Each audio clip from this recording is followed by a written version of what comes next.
Shania right here, and we're starting outside because the key work office is down there, so I just wanted to show you that that's where you would have key sessions.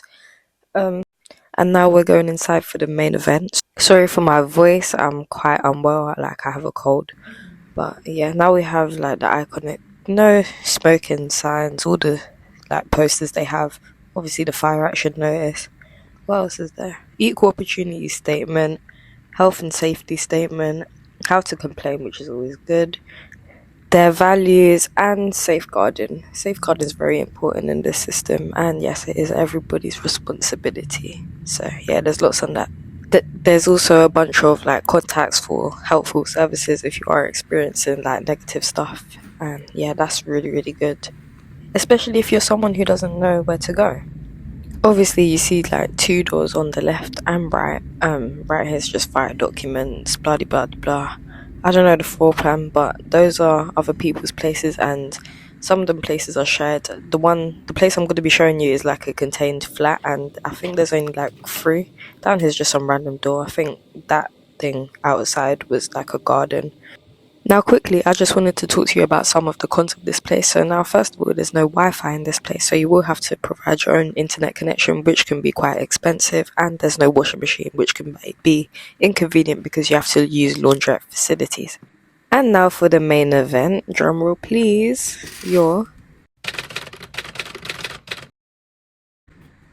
awesome. So we come in and obviously see that chain on the door, they're going to remove that health and safety issue. There's the bedroom. There's the bathroom. And then there's the kitchen to your right. So first things first, we're going to be going into the bathroom. Now what I wanted to mention, when you come to this place, they give you a starter pack with essentials, including things like plates, utensils, pots, pans. They gave bath mats for this particular resident and a toothbrush. But what you get can vary, and it will depend on the company. But yeah, it's usually pots, pans, like basic stuff that you need to get on like day to day.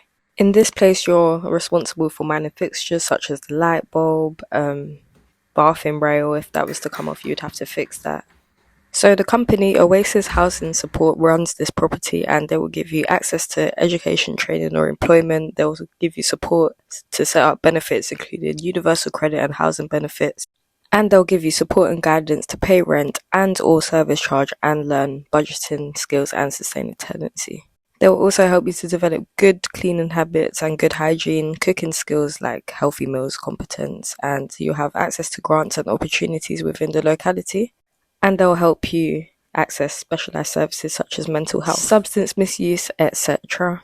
And the support you get is housing related support, so your support worker will help you, and the goal is to establish your independent living skills so the system can determine that you are ready to move on to the next stage. You will have a support plan with your personal details so they know how to help you. This will include like your education, health plan if you have that, or special educational needs. Like everything will be there so they can help you, and yeah. So that little phone thing that you see is a buzzer for the flat. Like it doesn't open the door or anything, but it just goes like every time someone rings. And what I just showed was an extraction fan. I don't know why I showed that, that's completely useless. That's a fuse box. Because this is a standalone flat, it has its own separate electricity network thing, so yeah. Oh, and it also has its own separate heating, I believe. I'm not entirely sure about that, but yeah. Smoke alarm, fire alarm, whatever. Light bulb, boring stuff. This is just a hallway, I'm just trying to show like what the place looks like.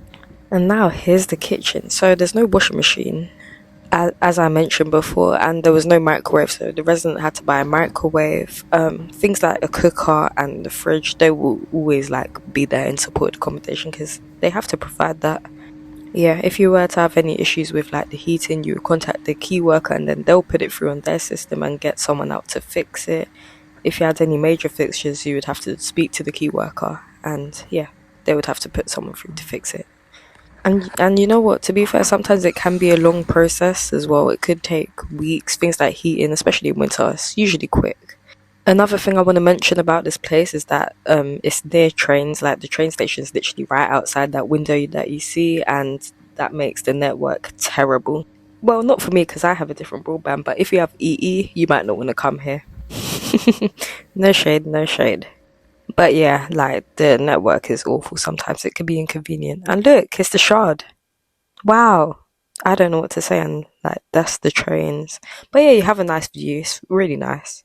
Especially when it's dark. Sometimes I've seen the shard change colours and yeah, it could be quite relaxing. But yeah, anyways, we're gonna go into the room and yeah.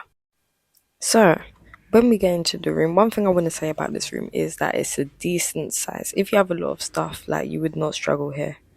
Um, But I do want to mention that the rent here is £257.66 per week, and the service charge is £24 weekly, which equals £96 per month. Now, if you're not working, housing benefits will cover all your rent and you'd only be responsible for your service charge. But if you're working full time, chances are you have to pay all this rent or as much as you could possibly manage, which can actually be a financial burden. Oh, plus the service charge, by the way, you have to pay rent and service charge. That's if you're working, but if you work part time, you would pay some rent and then housing benefits will cover the rest for you, which could be a better option for people who would like to work without dealing with such a big financial burden at this stage in the system.